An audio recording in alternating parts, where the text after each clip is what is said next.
다양한 분야의 명사를 초청해 삶의 지혜를 들어보는 시간 지혜다락방. 안녕하세요. 저는 아나운서 김미진입니다. 누구에게나 찾아오지만 누구도 생각하기 싫어하는 것. 무엇인지 아시나요? 방송해도 됩니까? 이거 스토커 얘기 아닙니까? 스토커요? 아닙니까? 누구 얘기나 찾아와요? 누구요? 그게 저는 안 찾아오더라고요. 안 찾아와요? 예, 예. 네. 또 그거 보고 찾아오거든요. 아, 그래요? 아, 저는 요요라고 생각해요. 예. 제가 지금 요요라서 요요. 누구에나 찾아왔지만 제발 안 와서 요요 지금 계속 싸우고 있어요. 요요와 함께. 네. 네. 저는 무서운 거 그거. 무서운 거 어떤 거? 오늘 주제입니다. 오늘 주제. 오늘 그거 주제. 말하는 거죠? 맞아요. 맞아요. 네, 맞습니다. 바로 정답은 죽음인데요. 현대의학이 계속해서 발전하고 있지만 우리 모두가 피할 수 없는 것, 바로 죽음입니다. 그래서 오늘 이 시간은 고전 문학 속 삶과 죽음에 대해서 알아보고자 합니다. 그 의미에 대해서 깊이 생각할 수 있을 것 같은데요. 지난 시간에 이어서 고전 문학자 박수밀 교수님과 함께 하도록 하겠습니다. 박수로 맞아주시기 바랍니다. 천장이라고 하는 게 있어요. 사람을 갈기갈기 갈라가지고 그래가지고 뿌려요. 그걸 독수리나 이 새들이 먹어요. 그거 좀 너무 좀 잔인해 보이죠. 그래서 이거 좀 풍토나 문화에 따라 다양한 장례 방식이 있구나, 이렇게 이해를 하시면 되겠습니다. 고복이라는 말 들어보셨나요? 아니요. 이게 이제 뭐냐면은 우리가 초혼이라고도 부르는데, 아니 왜 이렇게 지붕에 올라가서 그러지? 위험하게. 제일 높은 데라고 생각하고. 그렇죠. 그럼 왜 또 북쪽을 향할까요? 북쪽에 임금님 있고. 임금님하고 상관없습니다. 없어요? 이건 임금이 아니라 오히려 도망시는 누구를 그리워하는 시라고 제가 지난 시간에 말씀드린 적이 있는데, 아내. 그 아내의 죽음을 슬퍼하는 시가 어떻게 많을까요? 적을까요? 많진 않죠. 왜요? 아시잖아요. 네. 생각해 보셨잖아요. 죽음을 통해서 이 살아있는 삶을 좀 더 겸손하게 살고 좀 더 의미 있게, 그리고 내 옆에 있는 인연들을 더 챙겨주고 소중히 여기라는 그런 의미로 이제 죽음에 대한 얘기를 한 거예요.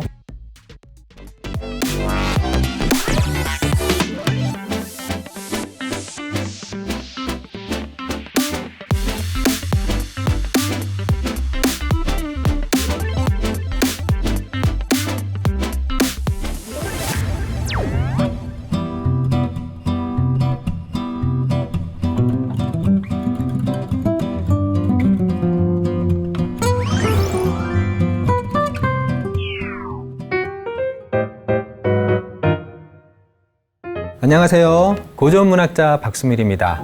자, 오늘도 만나 뵙게 되어 반갑습니다. 반갑습니다.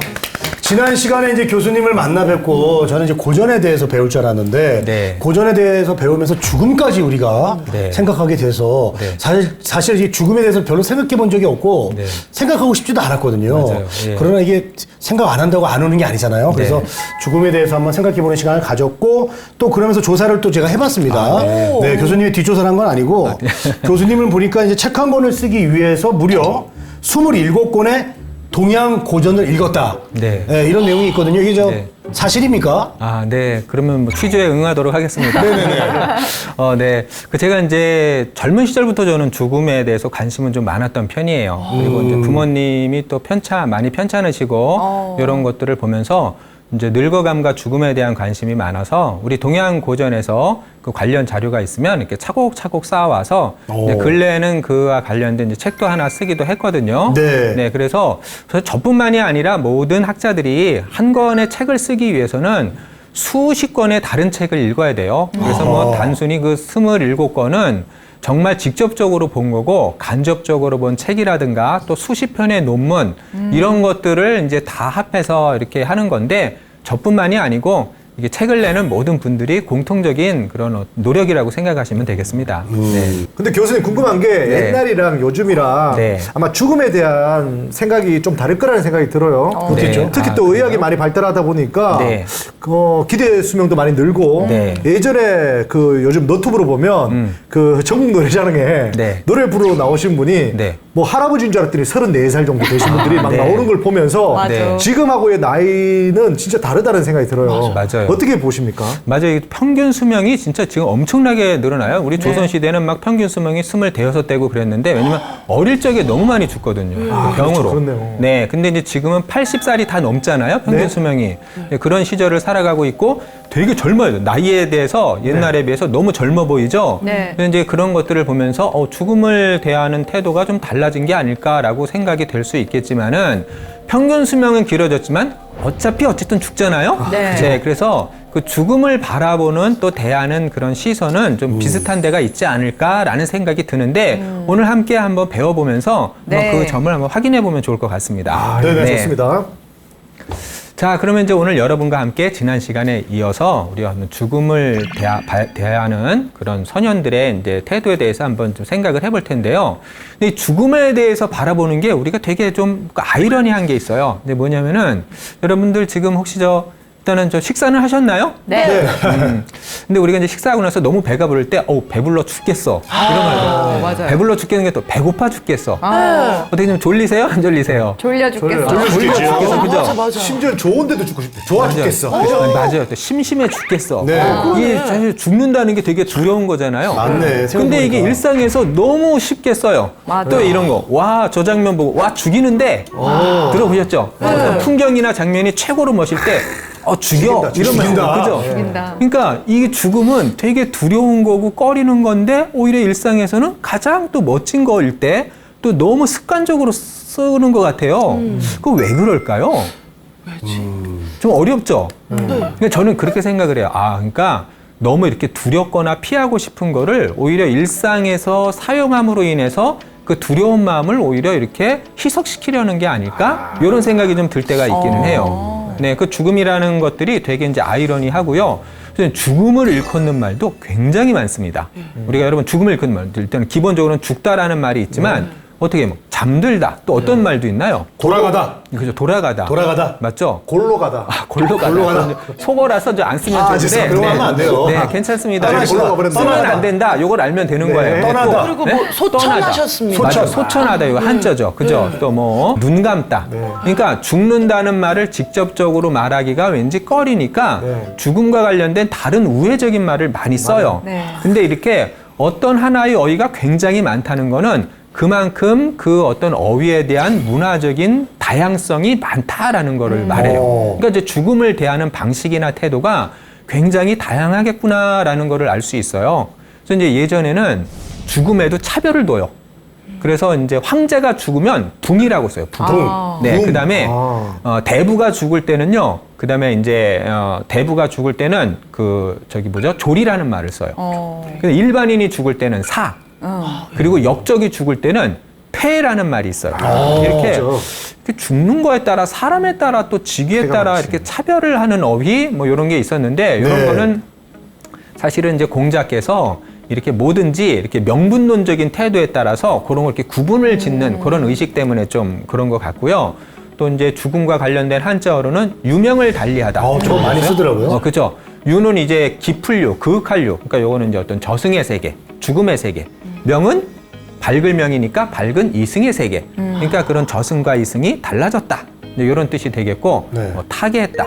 서거했다는 말 들어보셨죠? 네. 저거는 뭐 대통령한테 많이 쓰더라고요. 맞아요. 네. 그래서 어떤 대통령이나 굉장히 뭐 김구 선생이나 이 정도 돼야 돼요. 네.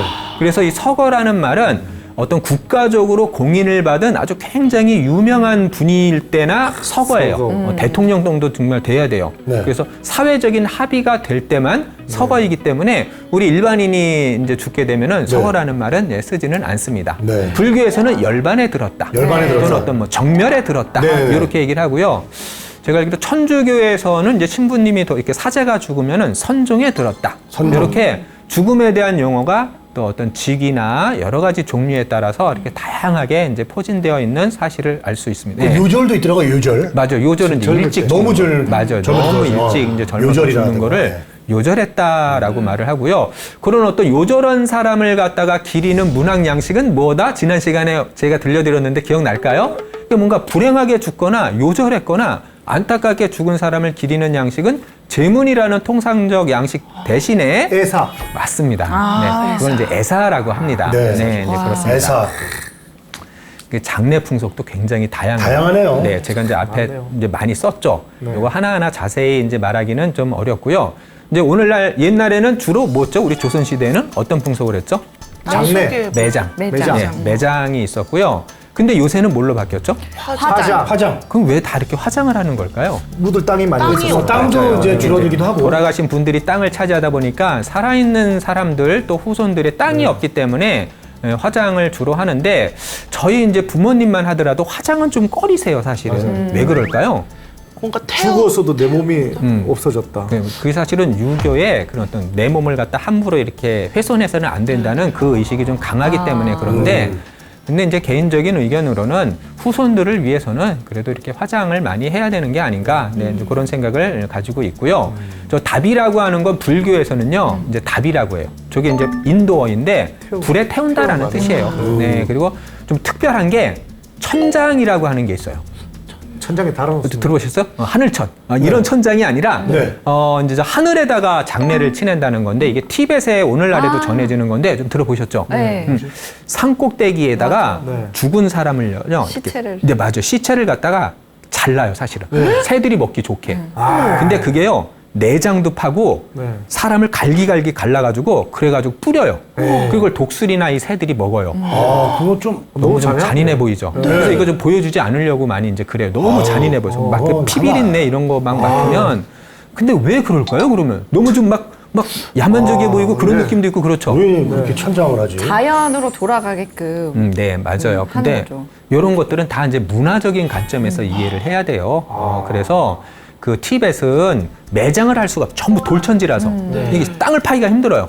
그래서 이제 어쩔 수 없는 방법이고 또 이제 그거를 육신을 새들이 먹으면 우리 영혼이 자유롭게 새처럼 이제 하늘로 올라간다. 이런 믿음에 의해서 이제 그런 거니까 우리의 관점에서 어떤 남의 그런 장례 풍습을 좀 이상한데 이렇게 보기보다는 각자의 풍토의 영향이 커요. 풍토의 영향이 큰 거기 때문에 각자의 풍토나 문화에 따라 다양한 장례 방식이 있구나 이렇게 이해를 하시면 되겠습니다. 네네. 그 죽음에 대해서 이야기를 하기 전에요, 제가 한번 그 상례 문화 한번 몇 가지만 이렇게 말씀을 드릴게요. 고복이라는 말 들어보셨나요? 아니요. 이게 이제 뭐냐면은 우리가 초혼이라고도 부르는데 초혼은 좀 들어보셨어요? 네. 예, 이게 이제 이 사람이 죽으면요, 그 이제 저 지붕 위에 올라가요. 지붕 위에 올라가가지고 그 고인이 살아있을 때 입었던 그 옷을 왼손으로 잡아요. 그리고 이게 왼손인가요? 네. 네. 그리고 이제 오른손을 허리에 댄데요. 그걸 막 흔들어요. 흔들어서 영화에서 저 봤어요. 북쪽을 향해야 돼요. 그래가지고 이제 동네 이름, 그 사람 성명을 대고 복 이렇게 3번 외치는 거거든요. 복. 이거 어떻게 좀 생소하신가요? 영화로는 한 번씩 봤어요. 영어로요, 그죠? 영화에서. 이게 왜냐면은 사극에서 임금님이 저기 이렇게 죽으면은요, 그러면 그 임금이 입던 골룡포를 입고서 저 궁궐 올라가가지고 이거 하거든요. 많이 있거든요. 네. 그래서 그 사극에서는 되게 이제 옛날에는 그 흔히 했던 건데 지금은 거의 없죠. 네. 네, 근데 이게 초혼이라고 해가지고 혼을 부른다 이런 거거든요. 그래서 간혹 남아 있기도 해요. 근데 저는 그런 의문을 품은 적이 있었거든요. 아니 왜 하필 지붕 위에 올라가서 그러지? 위험하게. 그러게요. 제일 높은 데라고 생각하고. 그렇죠. 이게 이제 사람이 죽으면 그 혼이 좀 위쪽으로 올라간다는 그런 그렇죠. 사고가 있어서 하늘로 그렇고. 간다. 그럼 왜 또 북쪽을 향할까요? 북쪽이 임금님 있고. 임금하고 상관없습니다. 없어요? 이건 임금이 아니라 오히려 사자, 죽은 자가 그 죽은 자의 신이 있는 쪽이 북쪽이라 그래서 이제 죽을 때는 북쪽을 향해 가는 거예요. 그래서 그걸 불러내는 행위예요. 이 초혼을 하는 행위는 이제 사실 떠나갔잖아요. 네. 근데 여러분 바로 그 떠났을 때 얼마나 보내기 싫어요. 네. 그래서 그 망자를 갖다가 다시 불러내고 싶은 그런 간절한 그리움, 염원을 담아서 돌아와. 근데 옛날에 이제 한자로 했으니까 하면은 그게 복이거든요. 돌아복. 복. 그래서 복. 예, 3번. 한 번 부르면 좀 그렇죠. 네, 3세판. 이게 이제 간절할 땐 이렇게 숨이라 이거보다 숨이라 자꾸 반복해서 부르면 어때요? 좋죠. 더 좀 좋은 게 아닐까. 더좀 뭔가 애절하죠. 애절하고 간절한 거예요. 반복해서 부른다는 올 거. 것만 같고. 네, 그래서 3번 이상 부르는 거고요. 하긴 지금 딱 생각난 건데 김소월의 가는 길이라는 시에 보면은 네. 그립다 말을 할까 하니 그리워. 이제 이런 게 있거든요. 네. 이게 무슨 얘기냐면 말을 이렇게 하면은요. 이렇게 그리운 마음이 생긴대요. 맞아. 이게 언어라는 게 되게 중요해요. 어려워요. 그러니까 돌아와 이것도 한 번이 아니라 계속하면은 그만큼 그리움의 행위가 막 배가 되기 맞아요. 때문에 그렇습니다. 초혼이 여러분들이 익숙하지 않을 수 있지만 조금 이따 보시면 되게 익숙하게 느껴질 거예요. 보여드릴 거고요. 네. 반함이라는 건 들어보셨어요? 반함. 저거는 홀딱 반함은 들어갔었는데.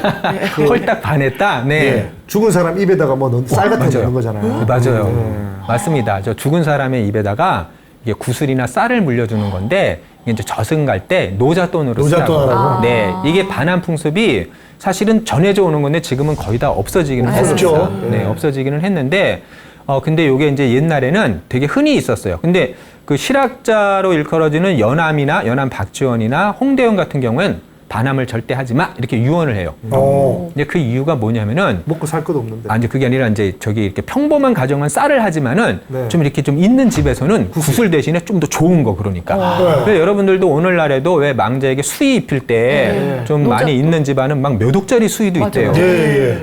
그래서 입속에다가 되게 비싼 거를 하는 거예요.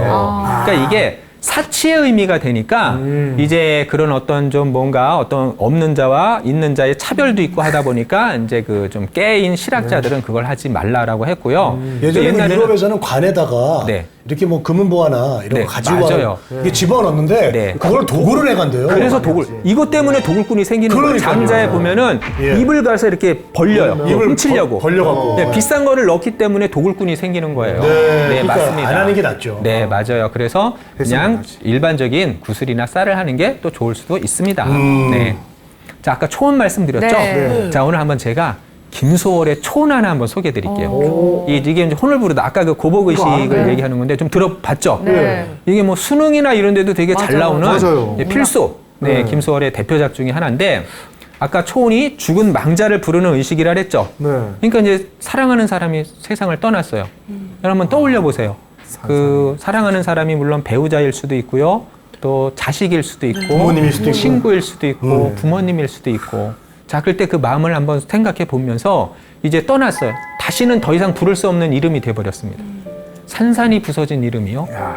불러도 주인 없는 이름이요. 또 죄다 부르다가 내가 죽을 이름이야. 그럼 그 감정이 어때요? 되게 막 복받치죠. 뭔가 예. 격정적이죠. 네. 나라를 빼앗긴 듯한 느낌이 듭니다. 아 그렇구나. 근데 가사가 되게 뭔가 익숙한 것 같아요. 아, 그죠? 네, 가사가 익숙하다고 하는 건 조금 이따 그 이유가 또 나올 수도 있을 것 같은데, 근데 김소월은요, 원래 이렇게 격정적으로 이렇게 시를 쓰는 분이 아니에요. 여러분, 진달래꽃 들어보셨죠? 네. 예쁘죠? 나보기가 역겨워 가실 때는 네. 어떻게 하냐? 말없이 고이 보내드린다. 말없이 보내드린대요. 예. 영변의 약산 진달래꽃 아름따다 가는 길에 뿌리오리다 하면서 죽어도 아니 눈물 흘려오리다 이렇게 네. 되게 뭔가 애상적으로 조용히 보내려고 하는데 여기서는 부르다가 내가 죽을 이름이요. 아주 아이고. 굉장히 격정적. 네. 이건 일단은 사랑하는 사람이 죽었기 때문에 격정적일 수밖에 없고 이름이요. 계속 반복하고 있죠. 감정이 계속 좀 고조되고 있습니다. 네, 그러면서 심중에 남아있는 한마디는 끝내 마저 하지 못하였구나. 그 한마디가 뭐였을까요? 사랑해. 사랑해. 근데 사랑한다는 말 자주 하시나요? 그냥 어쩔 수 없이 합니다. 아, 살기 위해서. 살기 위해서. 그래요, 맞아요. 그걸 해야 밥이 나오니까. 예, 그래야 밥을 먹고 살아가고. 용돈도 나오고. 예, 하긴 일상이 하네요. 편안하니까. 안 할 수 없죠. 네, 그래서 한다. 어떻게 사랑한다는 말 하시나요? 아, 저는 한 번도 해본 적이 없어요. 한 번도 해본 적이 예, 없다고요? 단 한 번도 해요. 아, 그건 조금 인색하긴 하네요. 예, 그런 걸 잘 못합니다. 그래도 이 생존하기 위해서는 또 해야 될 때가 있을 것 같긴 한데 네. 어쨌든 간 좋은 말이니까 자주 하면 좋죠. 맞아. 예, 저도 사실은 잘 하지 못하는데 예, 사랑한다는 말을 또 잘 하지 못할 때가 있어요. 근데 여기도 지금 보니까 그 사랑한다는 말을 못했어요. 얼마나 아쉽고 미안하겠어요. 그래서 하셔야 되는 거예요. 나중에 왜 있을 때 잘하라는 말 하잖아요. 잘해요, 그죠? 맞아. 네, 네. 맞아요. 꼭 지나고 나면은 그 못한 것에 대한 아쉬움, 후회, 그럴까요? 미련 이런 것들이 이렇게 이제 남게 됩니다. 그러면서 뭐 읽어보시면 제가 지금 이걸 수능하듯이 자세히 하기는 좀 어려울 것 같고요. 어쨌든 간에 죽음하면은 해가 이렇게 질 때의 저녁 풍경이 떠올려지죠. 그러면서 사슴도 같이 울고 이 운다는 게 원래 사슴은 객관적으로는 그냥 울지 않죠. 짖는 건데 운다는 거는 인간적인 감정이 들어간 표현이에요. 네. 네, 그래서 여러분들 이렇게 뭐 이별했거나 그러면 세상의 모든 노래가 다 슬퍼요. 맞아요. 나를 위해 그렇게 들리는 거예요. 그래서 이제 나는 그대 이름을 부르는데 서름에 겹도록 부르노라. 근데 아이고, 이제 참 표현이. 지금 저기 떠나갔기 때문에 어떻게 내가 부르지만은 그게 닿겠어요, 안 닿겠어요? 안 닿아요. 그러니까 이제 비껴가는 거예요. 네. 하늘과 땅 사이가 너무 넓어요. 이승과 저승의 거리가. 그래서 내가 아무리 불러도 비껴갈 뿐 전달되지 아이고. 않습니다. 네, 그래서 선체로 이 자리에 돌이 되어도 이런 이제 망부석 설화라는 게 있거든요. 네, 네. 박재상의 부인도 남편 기다리다가 망부석이 되는데 네. 이런 망부석은 전 세계에 공통으로 전해져요. 뭔가 이렇게 간절한 기다림을 갖고 있는 의미가 돌이 된다라는 의미입니다. 그러다가 부르다가 내가 죽을 이름이요. 아이고. 예. 어떻게 그런 사람이 지금 머릿속에 있나요? 정말 부르다가 내가 죽을 이름이 어떻게 있으신가요? 갑자기 조용해지죠? 네, 너무 뭐 어렵네요. 이동희 씨는 이제 이동희 씨는 밥을 그러니까. 먹기 위해서 이제 사랑한다고 하기 때문에 네, 아. 있을 것 같아요. 근데 그거는 밥을 먹기 위해 사랑하는 것과 부르다가 내가 죽을 이름은 그 정도는 조금 아니잖아. 느낌이 다르죠. 다르긴 아니, 그 정도는 하지만 아니야. 저도 죽어요. 대신 진짜. 죽어줄 수 있나요? 대신 죽을 수 있나요? 당연하죠. 오! 그래요? 밥의 아를 위해서 어. 대신 죽을 수도 있어요. 그거는 뭐 당연히. 네, 사랑해 여보. 네, 생존을 위한 네, 그럴 몸부림을 수 우리가 있습니까? 할인하고 있습니다. 네. 일단 제가 죽겠습니다. 지금. 제가 죽겠어 먼저. 맞습니다. 이렇게 몰아가다가. 자녀가 있으면은 사실은 자녀는 정말 그 해당이 될 때가 있고요. 물론 뭐 이제 꼭 자녀라고 다 그런 건 아니지만 부모님일 수도 있고요. 또 친구일 수도 있고 그 누구가 될 수 있는데 그런 사람이 있을 때 그 세상을 떠났을 때 후회함이 적도록 사랑한다는 말 네, 이렇게 자주 들려주면 좋을 것 같고요. 네. 아 그리고 여러분들 저 혹시 저 장윤정이라는 가수 아세요? 네. 네. 아 뭐 노래 뭐 혹시 어머나. 아 그쵸. 장윤정을 잊게 한 어머나. 어머나. 짠짜라. 예. 저는 이제 그렇게 생각을 해요. 그 장윤정을 물론 잊게 한 거는 어머나 이렇게 밝은 노래가 많지만 네. 정말 장윤정을 또 장윤정의 제2의 장윤정을 잊게 한 노래가 초혼이라는 초혼이죠. 노래가 생각을 해요. 네. 초혼이 첫 결혼이라는 뜻이 아니에요. 네, 저도 그렇게 한번- 생각했어요. 아, 그래요? 네. 장윤정의 초혼을 제가 이제 노래 들어보고 와 너무 이제 그냥 구슬프고 애달퍼요. 오히려 장윤정의 대표작이 되어야 된다는 생각인데 한번 요거 한번 좀 들어보고 그리고 한번 요 가사 가볍게 한번 의미를 해볼게요. 네. 그 아까 부르다가 내가 죽을 이름이요 그랬죠. 그런데 네. 이제 장윤정 가사에서는 살아서는 갖지 못하는 그런 이름 하나 때문에 아, 그쵸. 죽었기 때문에 내가 가질 수가 없는 이름이 돼버렸어요. 이름 가질 수 없는. 그래서 그거를 이제 띄어보낼 뿐이죠. 그리고 우리가 지금 여러분이 만나는 뭐 친구일 수도 있고, 그 다음에 자녀일 수도 있고, 뭐 누구일 수도 있지만은 그게 처음에는 우리가 운명이라고 생각하는 사람도 처음 만나면 다 뭐예요? 다 우연이에요, 사실. 네, 그 맞아요. 우연이 반복되면서 인연이 되고 운명이 되는 거기 때문에 어쩌면은 여러분이 만났던 그 사랑했던 사람 떠올려 보시면 스치도 보낼 사람이올 수도 있어요. 그렇잖아요. 뭐 배우자를 떠올려 보거나 동료를 떠올려 보세요. 그죠? 근데 그게 어쩌다가 들어와서 근데 죽었잖아요. 이젠 장미의 가시가 됐네. 그래서 아프게 지켜본다. 예. 그러면서 이제 정말 따라가면은 만날 수 있을까? 야, 근데 여러분들 갑자기 저걸 보면서 제가 떠오른 게 내가 누군가가 죽었을 때 그거를 같이 따라갈 만한 마음을 품을 그런 어떤 사람이 있는 건가요? 내가 누군가가 죽었을 때 쉽지 그걸 않죠. 난 정말 따라가고 싶다. 예전에 그런 분들이 있더라고요, 진짜로. 그죠, 옛날에. 아들을 맞아요. 못 잊어서 네. 따라가고. 맞아요. 또 꼭 그런 건 아니지만 시름시름 앓다가 금방 또 돌아가시는 분들은 네. 봤으면. 저도 뭐 배우자가 죽어서 따라갔다는 얘기는 못 들었는데 네. 자식이 죽었기 때문에 따라간 거는 간혹 있습니다. 네. 네, 그래서 이제 그런 것들이 있고 그래서 오늘 한번 이 초혼 한번 편하게 들어보시면서 네. 아 이게 초혼이 우리 옛날에 상례풍 속에 있었던 거구나. 사랑하는 사람에 대한 그리움과 간절함을 담은 그런 전통 의식을 노래한 거다. 이렇게 이제 이해를 해 보시고요. 오늘 한번 이런 또 가족 얘기가 나왔으니까 이런 가족의 죽음을 떠올리는 한번 이제 작품 몇 편을 소개를 해드릴까 합니다. 자, 처음엔 제가 도망시라고 제목을 정했는데 원래는 이제 도망이죠. 도망시는 누구를 그리워하는 시라고 제가 지난 시간에 말씀드린 적이 있는데 아내. 아, 맞아요. 아내가 죽음을 슬퍼하는 시를 도망시예요. 근데 고전에 보면은 그 아내의 죽음을 슬퍼하는 시가 어떻게 많을까요? 적을까요? 많진 않죠. 왜요? 아시잖아요. 그거 생각해 보셨잖아요. 그렇게 평균적으로 부부관계 좋을 확률이 한 20%도 없다 하더라고요. 아, 네, 정확히 맞추셨네요. 사실은 생각만큼 많지가 않아요. 그렇지 않아요. 그 의문이죠. 뭐 사랑하는 그 배우자가 죽었는데 많을 것 같은데 의외로 많지가 않아요. 그래서 저도 생각을 했어요. 네. 생각만큼 그렇게 뒤까지 화목하기는 힘들 수도 있는 거구나. 그 생각 하나 했고요. 또 하나는 옛날에는 이 남자들이 어떤 사랑하는 사람이 죽었을 때 그 감정을 직접 노출하는 걸 되게 부끄러워해요. 근데 감정을 보이면 안 된대요. 네. 근데 남자는 평생 뭐 몇 번 울어야 된다? 3번. 이런 말이 다 이제 그런 어떤 유교의 감정 절제에서 나온 말이다 보니까 이런 것들 좀 숨겼습니다. 교수님, 거기에다 하나 더 덧붙이자면요. 네. 저 당시에는 남자들이 먼저 죽습니다. 아, 순정이 남자들이 먼저 가기 때문에 네, 남자들이- 도박시 쓸 시간이 없어요. 재밌는 얘기를 해줬는데 맞아요. 남자가 먼저 죽을 수도 있고, 네, 그렇습니다. 그쵸. 네. 그래서 이제 요 시 하나 한번 이제 알려드린다면은 요게 추사 김정희의 또 시예요.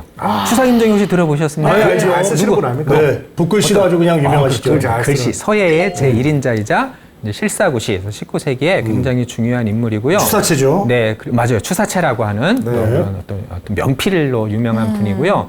호가 제일 많았던 분이에요. 호가 예. 많았어요? 근데 이제 이분이 귀향을 갑니다, 제주도로.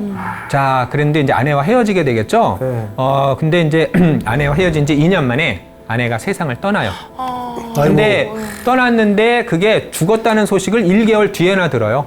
옛날엔 핸드폰이 있습니까? 전화기가 있습니까? 인편이거든요. 그쵸. 네, 한 달 뒤에 듣는데 그 전에 자꾸 아내한테 좀 이렇게 사이가 되게 좋았대요. 근데 여기 이제 둘째 부인이에요, 둘째 부인. 네. 그래서 둘째 부인이었고요. 사이가 금슬이 되게 좋아서 좀 맛있는 반찬 좀 갖다 줘. 이런 투정을 했는데 그리고 나서 몇 개월 뒤에 죽었다는 소식을 들으니까 더 미안하고 애절했던 거예요. 근데 요 시가 저 3, 4구를 보면은 나는 죽고 그대는 천리밖에 살아남아 이 마음 이 슬픔 그대에게 알게 하리. 그러니까 여기 2구에 보니까 우리 부부 바꾸어 태어났으면 좋겠다. 왜? 그거는 이 지금 내가 갖고 있는 그 아내에 대한 그 그리움과 사랑하는 마음, 미안함을 그대가 좀 알게 하고 싶어. 네, 그래서 이게 굉장히 도망시 가운데서는 제가 되게 잘 쓴 그런 어떤 이제 글이 아닌가라는 생각에 한번 월화노인은 들어보셨어요?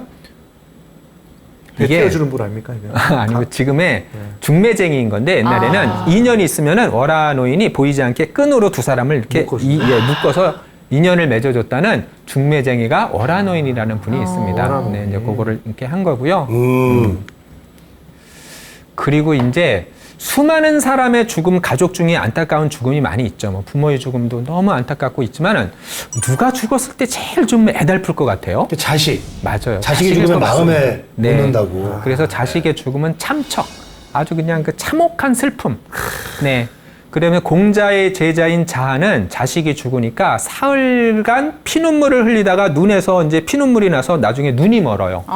그래서 우리 흔히 자식의 죽음을 상명지통, 밝음을 잃어버린 아픔이다. 이렇게 이제 이야기를 해요. 그래서 부모는 죽으면 어디에 묻어요? 땅에 묻지만 땅에 묻고. 자식은 죽으면 가슴에다가. 가슴에 묻는다라고 이야기를 합니다. 그래서 땅에 묻으면 이제 얼마 지나면 있지만 가슴에 묻기 때문에 평생을 갖다가 그 마음을 안고 살아가는 거예요. 더군다나 이 자식이 죽으면은 내가 쌓은 죄가 너무 커서 이게 자식이 이게 벌을 받는구나. 부모들은 다 그렇게 생각해요. 맞아요. 네. 옛날에 글을 읽으면 충무공 이순신도 그 이제 막내 아들 면이 죽어요. 전쟁터에서. 사흘간 통곡을 해요. 그 난중일기 보면은. 그러면서 내가 지은 죄로 내한테 옮겨간 것이냐 하면서 마구 목 놓아 울어요. 그 차가운 충무공도 자식의 죽음 앞에서는 평범한 그런 어떤 아버지의 모습을 보여줍니다. 그게 이제 바로 자식의 죽음인데 네. 지금 여러분에게 보여주는 시는요. 허난설원. 네. 네. 허난설원 누구죠? 허난설원.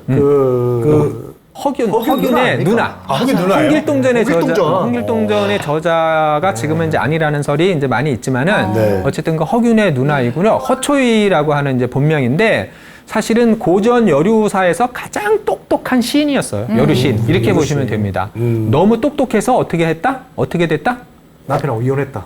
이혼했다.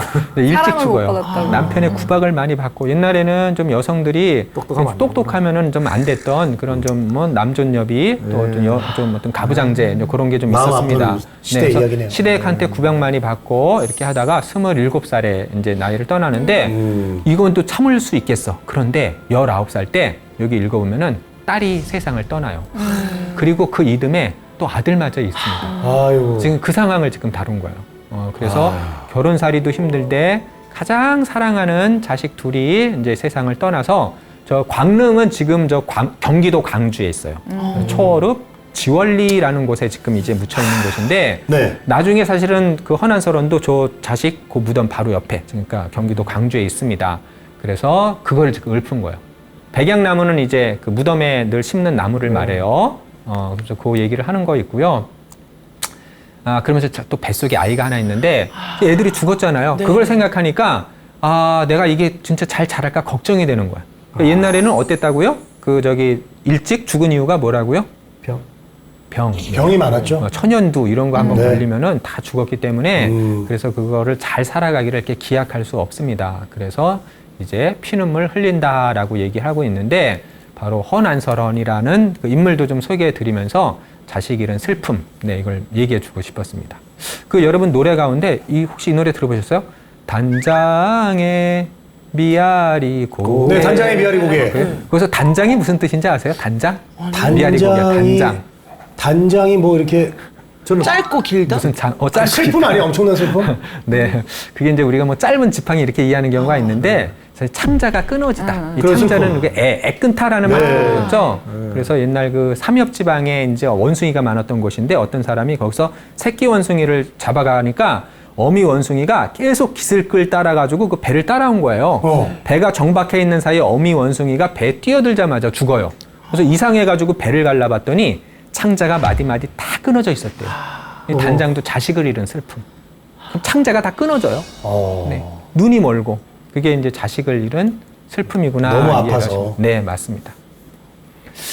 그리고 이제 함께 보여줄 작품이 제가 되게 좋아하는 이제 그 글인데 연암 박지원의 이제 묘지명이에요. 이제 자기 이제 누나를 추모하는 글인데 이거 사실은 되게 길 수도 있기 때문에 제가 이제 짧게 이렇게 해드릴게요. 한번 좀 읽어봐 보시면서요. 네. 그 박지원이 되게 가난해요, 연암이. 그래서 또 가난한 남편에게 그 누나가 시집가요. 16살에. 그때 연암 박지원의 나이는 8살. 그러니까 8살 터울이에요. 근데 이제 고생만 하다가 43살에 누나가 세상을 떠납니다. 네. 그 누나를 그린 그 이제 묘지명인데 돌아가신 누나 이름은 박아무이고 반남박씨다. 이름을 박아무라고 했네요. 왜 그랬을까요? 여자니까. 맞아요. 여자다 보니까 이름을 안 써줘요. 그러니까 본관만 얘기를 해요. 네, 이런 것들이 이제 그 옛날에 그런 어떤 가부장적인 좀 전통에서 나온 간습인데요.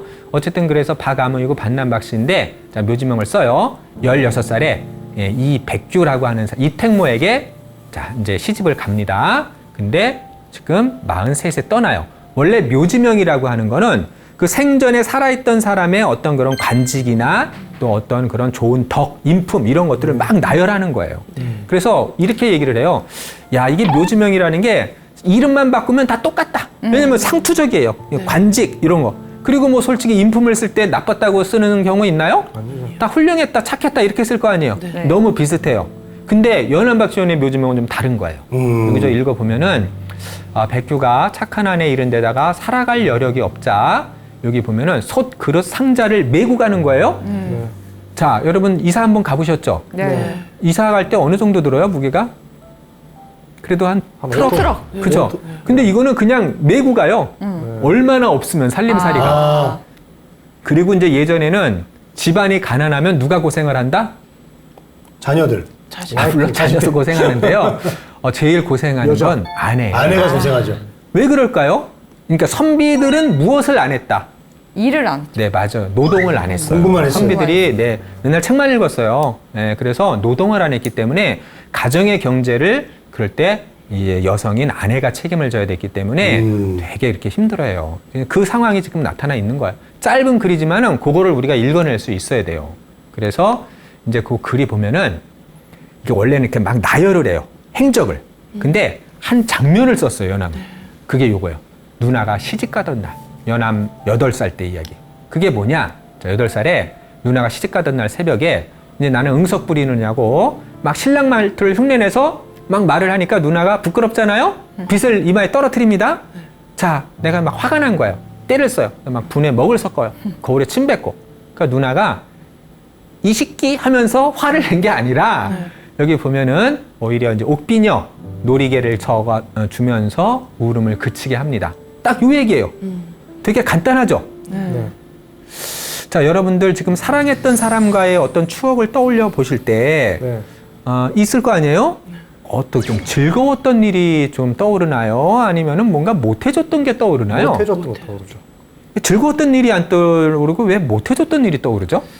아쉬우니까. 아쉽고 맞아, 미안하니까. 아쉽고 미련하니까. 네, 맞아요. 그래서 여기서도 지금 사실은 그 전에 누나와 얼마나 즐거웠던 일도 많았겠어요. 근데 누나가 이제 시집 가면 다시는 못 볼 수도 있는데 그 시집 갔던 날에 나는 뭣도 모르고 그냥 떼쓰면서 누나를 갖다가 막 그 좋은 그 분에다 먹을 섞고 거울에 침을 뱉었단 말이죠. 근데 누나는 착한 누나였기 때문에 오히려 비녀를 주면서 울음을 그치게 했어요. 네, 그래서 그 장면을 지금 떠올리면서 이제 누나의 영정이 떠나가는 거예요. 강에서.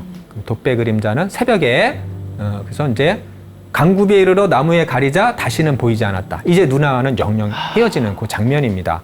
그리고 저는 요 구절이 너무 좋아요. 너무 문학적이라서. 먼 산은 누나의 쪽진 머리 같고 강물빛은 화장 거울 같고 그다음에 초승달이었나 봐요. 새벽달이 누나의 눈썹 같았다. 아이고. 라고 하는 굉장히 문학적인 표현을 이렇게 이제 해주고 있는데요. 그래서 이제 눈물을 떨구며 그 빛 떨어뜨렸다는 것을 떠올리니 어릴 때 일은 정말 또렷해. 기쁜 것도 많았겠죠? 즐거운 것도 많았겠죠? 근데 이제 굉장히 좀 미안했던 거를 써요. 근데 우리가 나이가 들면서 여러분 가족이라 해서 늘 같이 있지 않죠? 네. 언젠가는 헤어지죠? 그쵸. 그러면서 그 먹고 사는 거 그걸 염려하다가 세월은 지나가고 그래서 피부치로 같이 지냈던 일들은 생각해보면 너무 짧아요. 그러니까 가족이 굉장히 오랫동안 같이 있을 것 같지만 생각해보면 너무 그쵸. 짧고 순간입니다. 네. 네, 그리고 그런 누나가 굉장히 멀리 그 시집을 갈 때 나는 그냥 뭣도 모르고 거기다가 누나한테 떼를 쓰던 그런 어떤 안타까운 일, 이제 그거를 하면서 이제 그런 생각을 한 거예요. 있을 때 잘해 아까도 얘기를 했지만은 정말 같이 있을 때는 소중한 걸 몰라요. 그래서 막 함부로 하기도 하고 우리 인생의 지극한 슬픔이 가장 가까이에 있는 사람이 가장 큰 상처를 준다는 거. 맞아. 예, 그게 우리 인생의 지극한 슬픔이에요. 그래서 가장 가까이에 있는 사람에게 오히려 더 말을 좀 쉽게 하고 함부로 하고 상처 주는 말을 해요. 네. 그래서 오히려 가장 가까운 친구나 동료나 또 가족에게 좀 더 말을 이렇게 좀 가려서 할 수 있는 마음이 필요한데 친하다 보니까 함부로 하게 돼요. 네, 그런 것들이 있죠. 그런데 이제 정말 영영 헤어지는 그런 상황이 됐을 때는 그 못해줬던 거, 함부로 했던 게 또 굉장히 미안해지고 아쉽잖아요. 그래서 있을 때 잘해야 되는 것 같아요. 빈말이 아닌 것 같습니다. 특히 이렇게 하나의 장면을 통해서 묘지명의 형식을 완전히 지금 벗어난 거예요. 그래서 누나의 그런 어떤 그리움을 말을 하고 있고요. 또 누나만 뭐 가난으로 고생하다가 이렇게 세상을 떠나는 게 아니잖아요. 우리네 인생이 늘 먹고 사는 문제로 근심하다가 세월은 덧없이 흘러버리고 돌아보면은 이미 늙어 있고 또 죽음이 가까이 있는 게 우리의 삶이 아닌가. 그래서 그런 장면을 되게 이렇게 애절하게 그린 게 바로 만느님 증정부인 박씨 묘지명. 원래 저 정부인이라는 거는 종이품 이상의 관원의 그 아내에게 주는 명칭이에요. 근데 이 남편 지금 너무 가난했잖아요. 네. 그죠? 근데 왜 정부인이라고 했을까요? 모르겠어요. 자기가 이제 좀 높으니까. 높여주고 자기가 아내인데 뭐가 높겠어요? 높여주고 싶었던 거 아닐까요?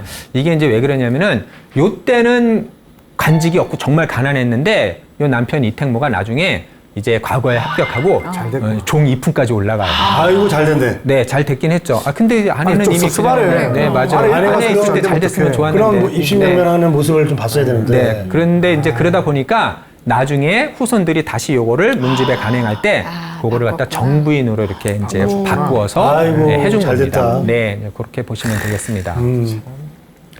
우리 천상병 시인의 귀천 하늘로 돌아가리라라고 하는 유명한 그 시인데, 네. 자 이제 죽을 때가 됐으면 하늘로 돌아가리라. 이슬 더불어 손에 손을 잡고 하늘로 돌아갈 거야. 자 기슬 놀다가 구름 손짓하면은 하늘로 돌아가리라. 아름다운 이 세상 무엇 끝내는 날 아름다웠더라고 말하리라. 그러니까 이 살아있는 세상을 뭐로 표현한 거예요. 되게 유명하거든요. 요거는 제가 바로 정확히 알고 있습니다. 그래요? 네, 왜냐면 이 시를 되게 좋아해요. 그렇구나. 네. 아름다운 이 세상 소풍 끝내는 날. 네, 맞습니다. 가서 맞아. 아름다웠다고 전해라. 네, 공부한 말하리라. 모습 아름답습니다. 네. 그래서 소풍으로 본 거예요. 소풍. 네. 여러분은 이 땅에서의 삶이 어떻게 뭐라고 생각을 하세요? 소풍 말고 뭐 생각해보세요. 나는 이 땅에서의 삶이 뭐라고 생각해? 즐겁습니까? 파티. 네? 파티. 파티죠. 네. 파티라고 생각하세요? 네. 힘들진 않고요. 파티 그거 차려 보셨어요? 얼마나 힘든가? 준비하는데 그래요? 얼마나 네, 힘듭니다. 맞아요. 잠깐 놀기 위해서 얼마나 준비 많이 해야 되는데요. 네, 맞습니다. 도전이라고 생각합니다. 도전. 도전. 이 세상의 도전을. 그쵸, 맞아. 끊임없이 도전하고 부딪히고 좌절하고 다시 도전하는 게 또 이 세상에서의 삶의 모습일 것 같아요. 맞아요. 저기에는 소풍만이 아니라 우리가 다양한 자기의 어떤 그런 감정을 저는 이렇게 넣어 보고서 한번 이야기할 수 있을 것 같습니다. 누군가는 소풍이겠지만은 또 누군가에게는 굉장히 또 힘든 모습일 수도 있으니까. 그래서 인생은 고다라는 얘기를 하잖아요. 그 고가 무슨 겁니까? 괴로울 고. 네, 그래서 이제 그렇게 말하기도 하지만 기왕이면은 좀 우리가 주어진 현실을 긍정적으로 좀 이렇게 바라보고 적극적으로 네, 또 이렇게 받아들이면서 살아가는 태도가 필요하다고 생각을 합니다. 네. 생애 끝에서 여러분들은 과연 어떤 마지막으로 어떤 말을 할까 궁금한데 한번 생각을 해보면서 한번 일단 남의 이야기도 먼저 들어보죠. 오드리 헵번, 로마 휴일. 네. 이게 외모만 예쁜 게 아니라 정말 내면도 아름다워요. 네. 오드리 헵번이 남긴 말이 저거예요. 자, 멋있네요. 우리는 왜 손이 두 개냐?